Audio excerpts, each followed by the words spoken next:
Con su venia, diputada presidente, compañeras y compañeros diputados, México está actualmente sumido en una grave situación de corrupción e inseguridad pública, por lo que es apremiante actuar y atender en conciencia todas las causas que generan esos problemas y proponer soluciones.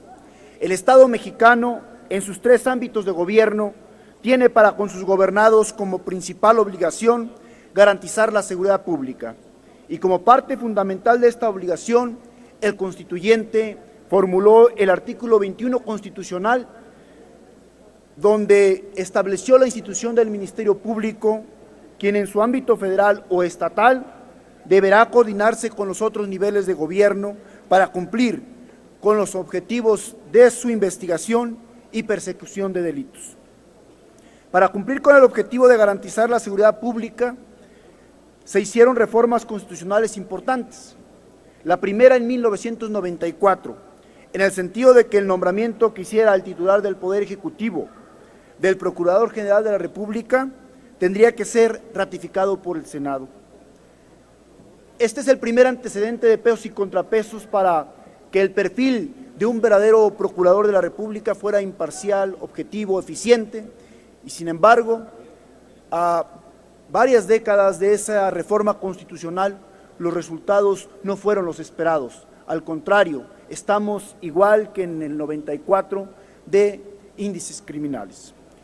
La segunda reforma fue en el 2008, significó un paradigma en el sistema de justicia penal. Y la tercera reforma del 2014 es con relación a la creación de la Fiscalía General de la República como órgano público autónomo, nombramiento, remoción y sustitución del fiscal general y sus fiscalías especializadas. La reforma constitucional del 18 de junio del 2008, con que se crea el sistema penal acusatorio, adversarial y eminentemente oral, contempla a su vez mecanismos alternativos de solución de conflictos como salidas que despresuricen el proceso y ejecución de la pena, todo en un marco de respeto a los derechos humanos reconocidos en la Constitución y los tratados internacionales de los que el Estado mexicano es parte. Fue realizada en razón de la crisis que viene enfrentando nuestro país en materia de procuración e impartición de justicia, así como para evitar la discrecionalidad en el procedimiento penal y garantizar el mayor respeto a los derechos humanos y garantías constitucionales en materia de justicia penal. A más de 9 años de su publicación, sin dejar de observar que esta reforma, por su impacto y trascendencia, entró gradualmente en los estados de la República y obligatoriamente en todos los estados a partir del 18 de junio del 2016, y que en el ejercicio de su obligatoriedad ya han transcurrido 1 año, 8 meses y días, evidentemente no se ha logrado lo esperado. No ha mejorado la procuración de justicia ni la seguridad pública. No hay resultados tangibles a favor y por el contrario crece incesantemente la criminalidad en México. El INEGI diseñó la Encuesta Nacional de Seguridad Pública Urbana con el propósito de proporcionar una medición periódica, amplia e integral del tema de seguridad pública, la cual cuenta con una periodicidad trimestral. Entre sus datos está que durante junio del 2017, 74.9% de la población de 18 años y más consideró que vivir en ciudad es inseguro. Por otra parte, de acuerdo con la información de Transparencia Internacional y Transparencia Mexicana, en cuanto a la percepción de corrupción en el sector público de 180 países en el mundo, México cayó un punto en el índice de percepción de la corrupción 2017. La calificación de México empeoró por 1 punto, pasando de 30 a 29.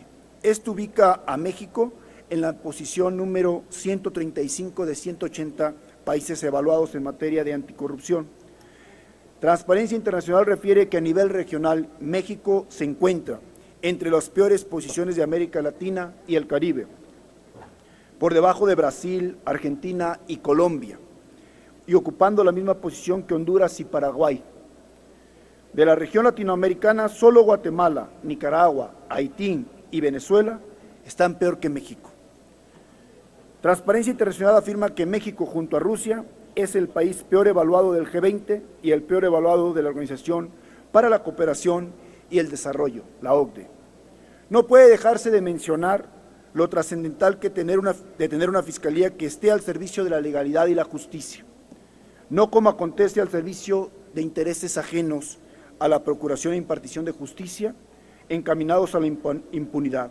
Por ello, debemos poner atención especial en equilibrar los pesos y contrapesos para su real autonomía y en la elección de su titular, ya que este último tendrá entre sus responsabilidades dirigir y resolver satisfactoriamente los asuntos de la Fiscalía General de la República, entre los que están pendientes de resolver Ayotzinapa, Tlatlaya, la matanza de Allende y otros en los que están involucrados funcionarios públicos como los denunciados recientemente por la Auditoría Superior de la Federación. Mencionarlos aquí sería interminable, por eso mencionamos los más icónicos o representativos, para que lo que hoy argumentamos quede de evidencia que México necesita un cambio de timón en materia de justicia. No se puede seguir haciendo lo que se está haciendo hasta hoy. Los datos son innegables y las reformas, incluso las más recientes, las que ya mencionábamos como la del 2008, que ha sido paradigmática, la del 2014, que aún no termina de concretizarse, de la autonomía de la Fiscalía, la del Sistema Nacional Anticorrupción, entre otras, no han podido aterrizar para que México sea un país seguro, un país donde la impunidad no siga reinando. La realidad es que México hoy está peor que hace décadas. En una década tenemos 250,000 homicidios. En esa década también contabilizamos más de 30,000 desaparecidos. El sufrimiento y la incertidumbre de miles de familias de mexicanos no parece parar. Por eso hoy esta iniciativa que presentamos es para darle realmente una autonomía a la Fiscalía General de la República. Esta autonomía de la que mucho se ha hablado y en la que han participado académicos, expertos, es importante como un eje fundamental donde debe gravitar la democracia de este país y un verdadero Estado de Derecho.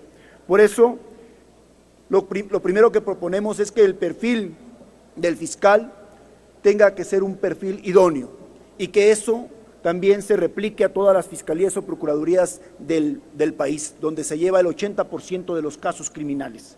Dos, que ese perfil pase no solamente por un abogado de experiencia, sino que sea un abogado que tenga experiencia en el ámbito de procuración de justicia. Tres, que no haya pertenecido a un partido político o haya tenido un cargo público. Necesitamos realmente perfiles idóneos con experiencia, pero alejados de los intereses políticos. Tres, es importante también que haya un presupuesto para las fiscalías, un presupuesto constitucional, un presupuesto que no pueda estar como parte de la coacción de grupos de interés. También es importante que la participación ciudadana encamine este perfil y este nombramiento.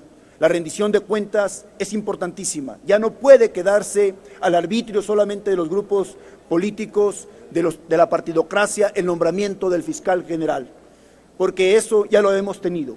Desde 1994 tenemos la posibilidad de que el Senado ratifique al Procurador de la República y sin embargo estamos peor que en 1994. Hoy tenemos más homicidios y más desaparecidos.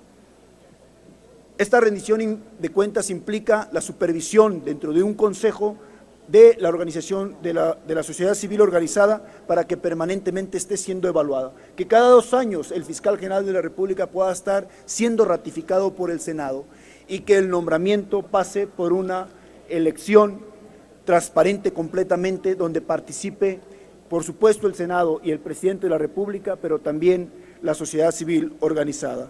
No podemos permitir que algo tan importante como el nombramiento de un fiscal quede en manos de políticos. Hoy la sociedad tiene que estar volcada a observar el nombramiento del fiscal. Es importante también que estos pesos y contrapesos se den para que pueda haber justicia en este país. De otra manera, seguir con estos procesos oscuros de nombramiento de funcionarios, seguir queriendo imponer funcionarios afines a grupos políticos o de poder o grupos fácticos, va a seguir trayendo los resultados terribles. México no puede seguir viviendo con miedo, en un estado de terror.